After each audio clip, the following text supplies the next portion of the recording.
Welcome to Building My Legacy podcast. This podcast is designed for leaders and entrepreneurs who want to leave a legacy and will provide strategies that focus upon key elements for legacy creation, determining your desired impact and its benefit, increasing your legacy's reach by engaging key stakeholders, planning, prioritizing, and executing. Here's your host, Dr. Lois Sonstegard. Welcome, everybody, to today's Building My Legacy podcast. I have with me today George Copeland. He is with a company called Laborem Edge. He does digital marketing, and he has a very fascinating concept in today's world, I think, because he talks about how to win in business by leading with integrity, and certainly building legacy is all about that.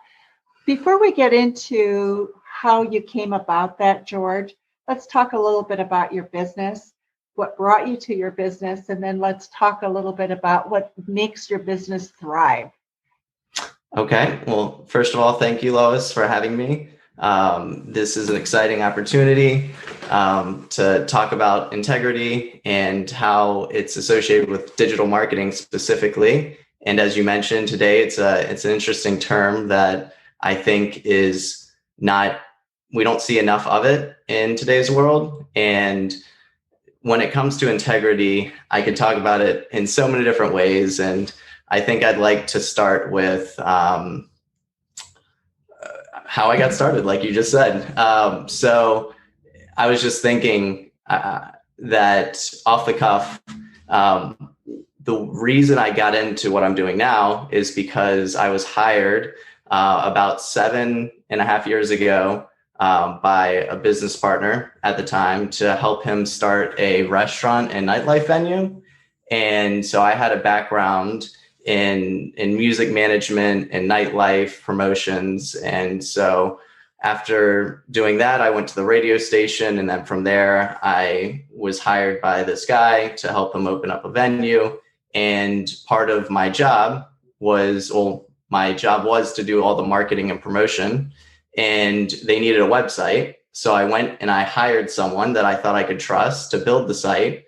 And we're at opening night or the opening day of the venue, and we didn't have a website. And I'm like so frustrated. And not only that, but we'd already paid him all the money to build this thing. So I'm embarrassed. I have to go to my mentor business partner and explain to him that we don't have a website and I'm not going to get any more money approved for that. So I have to go figure out a solution. And I just happened to teach myself how to build websites pretty quickly. And I built one for the nightlife venue and one for the restaurant. And I found a lot of joy in doing it. And I got a lot of good feedback from it. So from there, once I was done with that project, I ended up going back into my list of contacts from years past.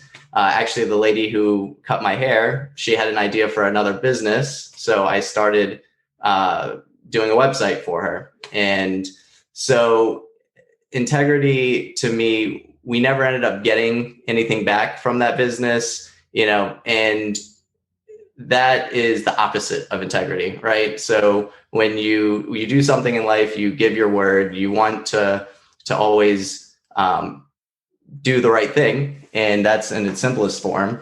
And I think that in my industry, there's a lot of, I think it's the fake it till you make it concept, unfortunately, where ever since COVID began, there's been a lot of people, anyone with a laptop, I feel, is a digital marketer. It's an easy market to get into because it requires very little investment, right? You just need a laptop and an internet connection, really.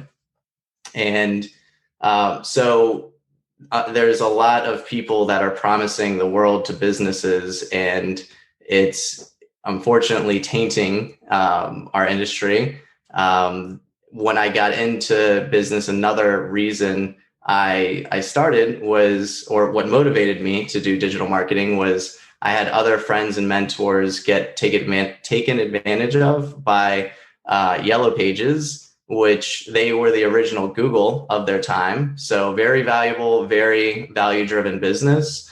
But when digital marketing came around, as the buzzword of the time. They say, well, we need to get into this, right? Google is taking over our market share. So we need to, before we lose all of our clients, we need to get into that market.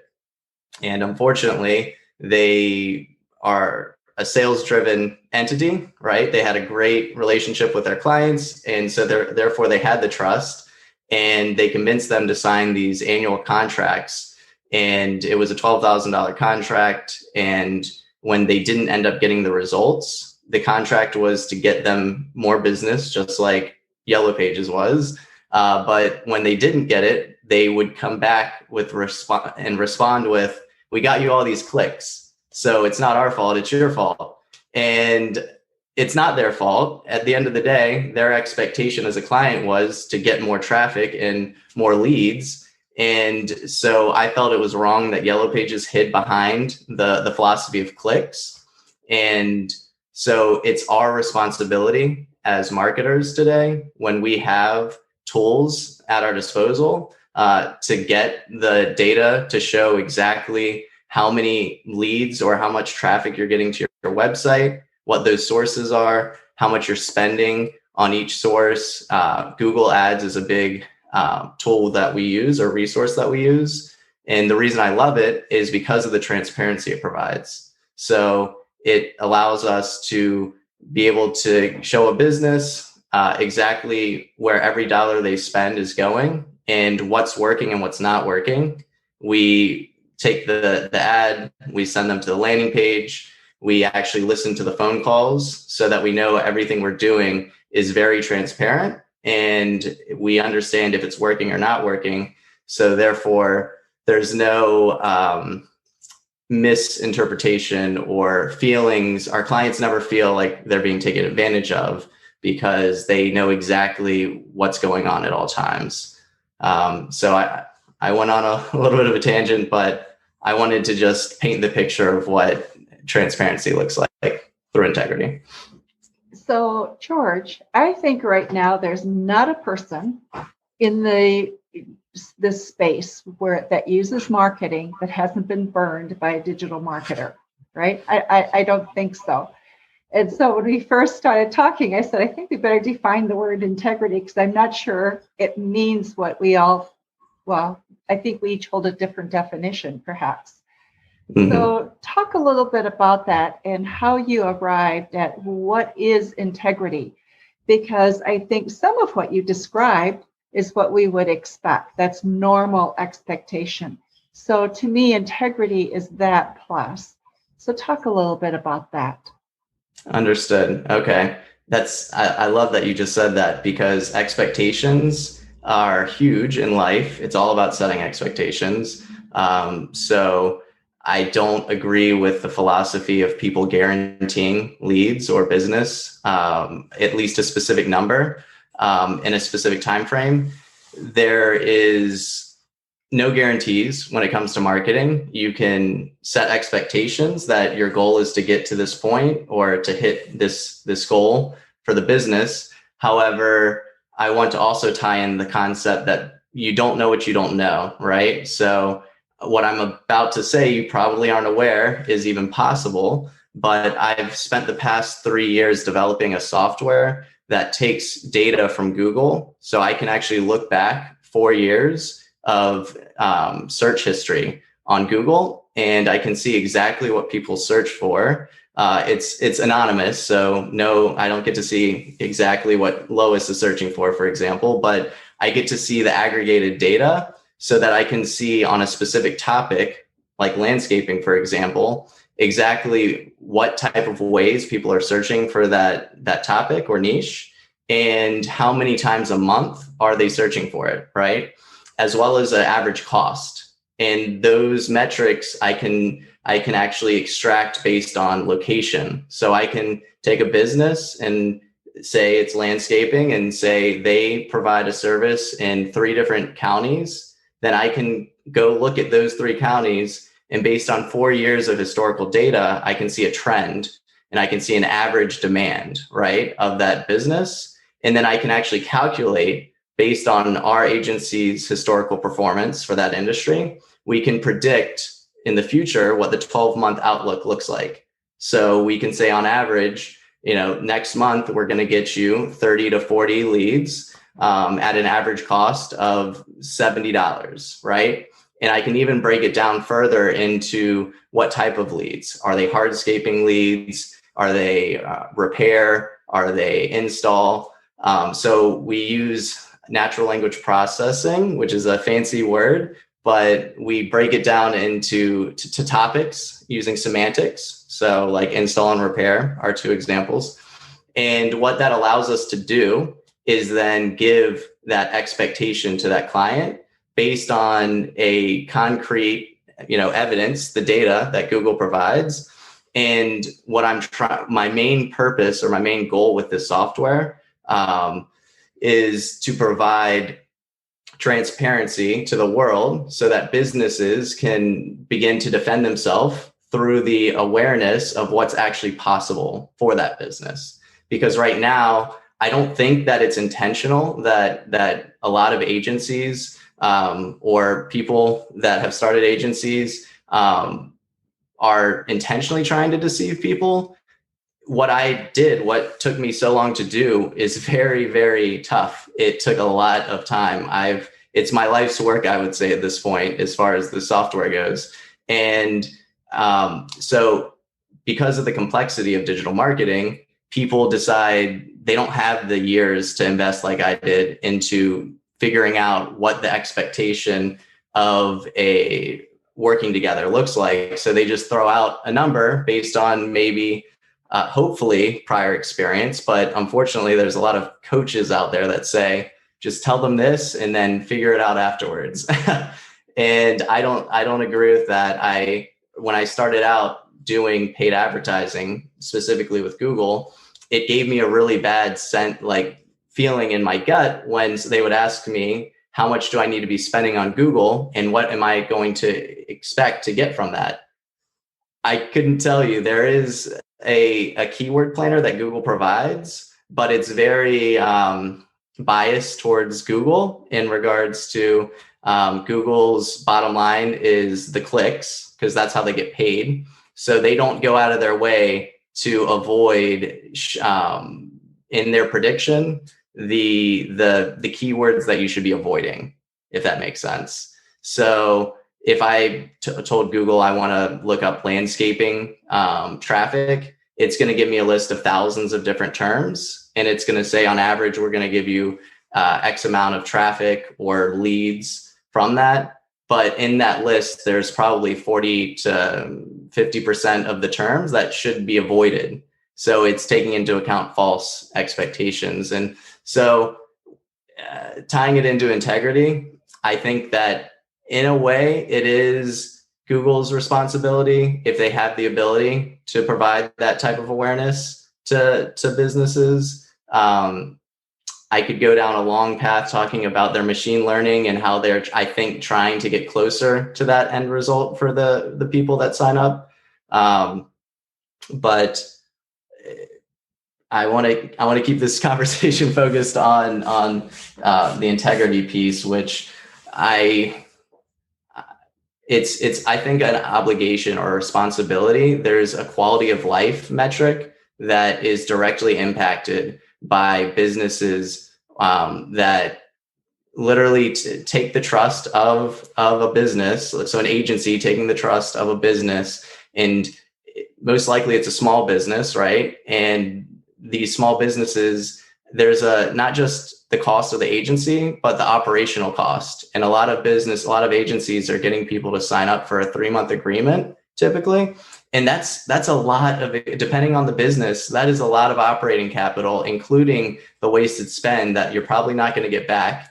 Even if there's a money back guarantee, they're probably going to convince you that it's your fault, not theirs. And it's really not good for our economy. I think everyone agrees that small businesses are the backbone of our economy. And if we've got thousands and thousands of, one-man show agencies that are basically selling everyone the world, golden promise, and then not delivering, like you said, it puts a bad sentiment into, it makes my life a lot more difficult when I do try and sell businesses, because they just think that we're like everybody else. And that doesn't hurt me as much as the fact that they're getting hurt as a business, because not only then are they not going to most likely work with me, but now they're hurting themselves even further, because if they would work with us, they would get the results that they need. And it's already a leap of faith without being burned in the first place, because we're not a cheap service, because it's a very difficult thing to do what we do. And so it's a whole nutshell that we have to kind of unwrap or unravel that I think, again, starts with transparency and knowledge. I think if businesses and agencies both understood the real opportunity within their industry that they're trying to market, and easily access it through a software like we're developing, then I think that would really help the dialogue and the foundation that the conversations are started on between agency and business.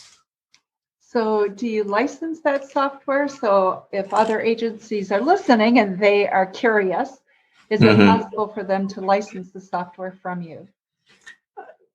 My goal was, so it's been a work in progress. We're working with a development firm. Myself, I can't take credit for being a full-fledged developer. So I'm more the product manager, designer of the project. And my hope is within 6 months, we can have a public facing software that we can give people access to. For now, I've developed an MVP version of it in-house that we have been using for the past year or so, and year and a half. There's so many iterations to it. Technically, the first version was about 3 years ago in an Excel document. But to answer your question, it's not available yet. It breaks my heart that's not available, especially because of through COVID, there was actually a boom in our industry because everyone needed to go to digital marketing. And so I hope 6 months from now, I'll keep you in the loop. Okay, we'll be eager to hear what happens.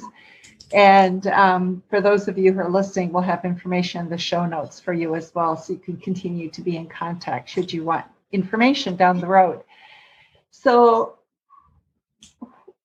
when you have this information, integrity, there's a fear I think people have about digital marketers. Is it a burn of money? Does it really produce a result? Would I do better with just a drip campaign? Or am I better with the old-fashioned process of networking and just going and getting my customers? So what's your experience, and what would you say to that? That's a great question. So it depends on the stage of where you're at with your business and the type of business, to answer your question. So I'll start with the drip marketing, right, which is based on the stage of your business. If you don't have a list yet, if you don't have a database of subscribers or customers, then drip marketing, database reactivation is an industry term we might use for those types of campaigns, aren't going to serve you very well, because you don't have any buy-in, you don't have trust, you don't have a brand built up that people will buy into your drip marketing campaigns for the most part. And then when it comes to word of mouth, we all know that that is the true and tried form of marketing that's never going to go away. And I would not have integrity to say that that is the form of marketing that will always beat any form if it's done properly. Speaking of integrity, if you have it, then it's going to help you with your word of mouth, because there is a hack that I don't agree with when it comes to using online social media for word of mouth. There's actually you should always trust but verify in life. So there are actual people that make deals with other businesses or people, and they will shout them out in groups and say, this person helped me. And that is a form of word of mouth that people trust. And then when they do that, it really does stimulate that trust and that engagement to hire that person. But what they don't understand is behind the scenes, there might be a deal worked out where the person who made that post is going to get a cut percentage of the revenue that was brought in through that post. And I'm probably going to get a lot of hate for telling people that, but it's a fact that does happen. I was actually only made aware of it recently, and I'm like, that makes a lot of sense. So true word of mouth can be faked, unfortunately, in the digital world. But I think that when it comes to what we do, it's not a good fit for everyone. But for example, home services, which we specialize in law firms, so a lot of service-based businesses, we excel at providing services for, because a lot of contractors have great word of mouth and curb appeal, curb marketing. So like if they're working on a roof, they can put a sign in the yard, and that's going to be a phenomenal way to generate business. But if a roofer or a landscaper is really hungry to grow their business, they can hire someone like us who's going to be able to really target people based on their intent. So when they go to Google and they type in landscaper near me, then clearly they didn't see the sign in the front yard. Clearly they weren't told, or they don't have friends they can ask about who the right landscaper would be or roofer to hire. So we want to catch those people in the moment and put an ad in front of them that says, hey, we're the right landscaper for you. And we want you to call this company that can do the work for you. And so those are opportunities that a business would miss out on if they didn't hire a business like us to handle that form of marketing. And it's going to, depending on where you do business, if it's a city with a lot of demand for that service, which again, we always start out like, I want to make the analogy for business owners. Starting a digital marketing campaign is a lot like starting a business. You should always do the upfront research to figure out, is there a demand? Are people going to value the product that you provide? And that is our first step. And that's what any agency should be doing. They should look and use Google's open source, resources and figure out, are there people looking for your service? Because if they're not, we can't help. There's no way you can't squeeze the juice from the fruit if there's no juice to be squeezed, right? So it's important that you do the research, educate yourself. I think business owners, they can use resources like SpyFu or SEMrush, or there's another, if you type in keyword research on Google, there's a lot of resources you can at least do on your own to figure out in your area, are there people looking for your services? And if there are, then digital marketing would be a good fit. There's also a whole suite of services we provide in addition to that, but that's where we like to start.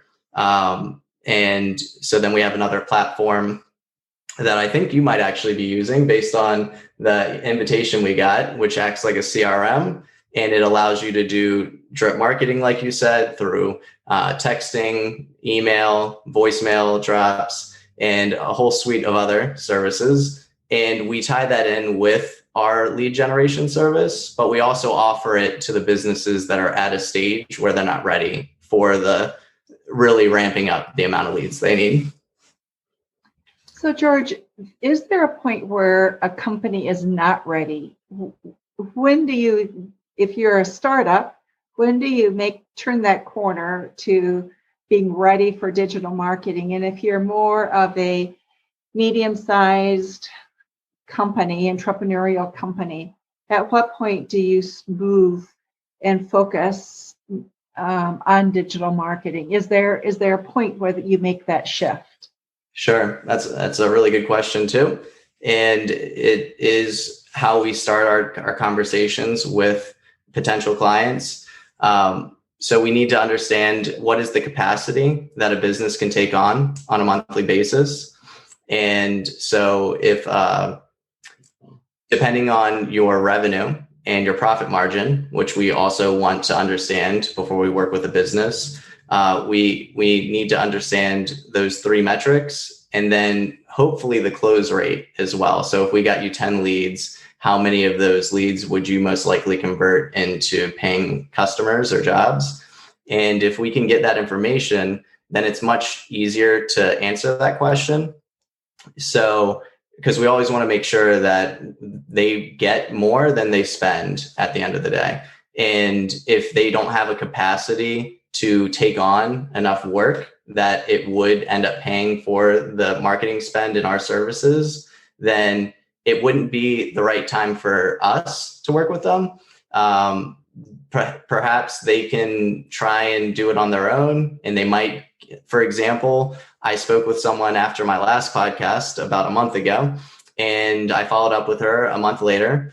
And she said that she's tried doing Google Ads on her own, and she's gotten a little bit of traction. And that's great because she's avoiding our high agency fee, and she's not at a point in her business yet where she really needs to fine tune her traffic to the point where she's extracting every lead at the lowest price point, because it's important to us to be the best in the market, so that our true cost per lead, taking into account the agency fees and the marketing spend, which is also a point of integrity. A lot of agencies will hide, they'll charge you a flat rate, and then they won't tell you how much ad spend is included.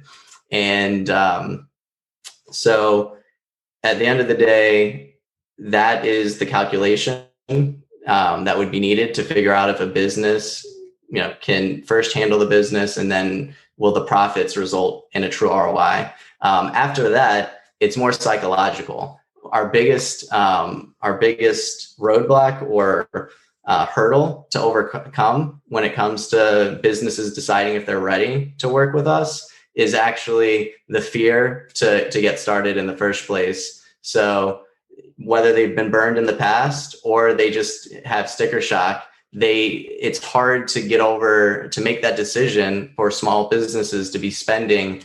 For us, it's anywhere between usually on average $5,000 and above to be working with us on a monthly basis. So it's a tough pill or a big pill to swallow. But if they can get over that mental roadblock and they can be able to front that type of capital for a month or two, the amount of return they're going to get greatly outweighs that investment. So besides the numbers making sense, they also have to understand how business works, the cost of operating capital to not use a service like ours. Got it. And part of what you talk about with integrity is helping people sort that so they make the right decision at the right time. I'm guessing.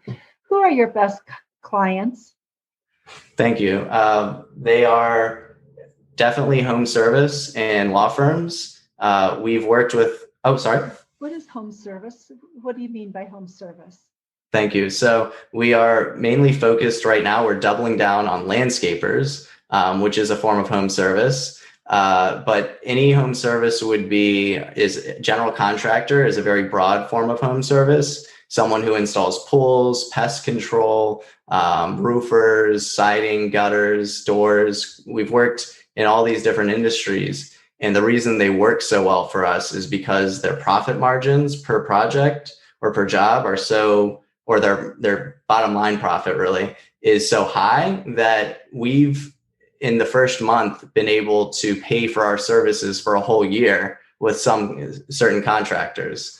For landscapers, if they do hardscaping, it's a perfect fit for us. If they focus just on maintenance and lawn services, it's a little more challenging because it's more of a lifetime value that we have to calculate. That's also a metric I should have brought up, because their retention is important to whether or not it would make sense. How long have they been in business and how long are they usually keeping customers for? Because if they're only keeping customers for 3 months and making $50 a yard per month, then $150 revenue, not including cost of goods or services, is not going to make sense to work with us at the end of the day. Yeah. So, yeah. So, George, our time is almost up. And so things that we have not talked about that you think people should think about, know about, or that you do really wonderfully that you would like people to hear about as well. So something that I'm trying to get the message out about right now for businesses that they can do on their own and can really help them grow is Google My Business. It's a free service that Google offers to all businesses. And what you do is you can type in Google My Business into Google, and it'll allow you to create a free listing. If you type in a good way to know if you have a listing or not is to type in your business name into Google. And if it shows up on the right side of Google, then that means it exists. Whether or not you have actually claimed it and verified ownership is another step that is very important, because if you haven't done that yet, maybe you started a business and you hired someone and they did all this for you, but you weren't aware of it, right? Maybe you don't actually have direct access to that account. And what can happen is people can go there, they can review, which is very important that you respond to reviews, because 80+% of consumers are looking for those responses to reviews. So that's also why you shouldn't be too worried about negative responses, because people can tell the genuinity of your business and how you represent yourself based on your responses.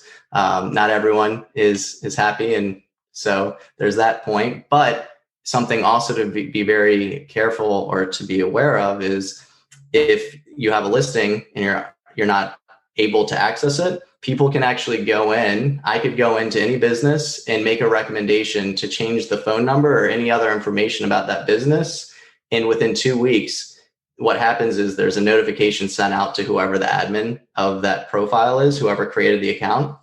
And if they don't respond, Google is going to then assume that recommendation is accurate, and it's going to update that profile. So if I was an unethical or a lack of integrity agency, and I had a landscaper in a certain area, what I can do, I have a resource. I can look up all the businesses in that area and figure out which one have not been verified or claimed. And I can actually change the phone numbers of all those listings to different numbers that would be sent to my client.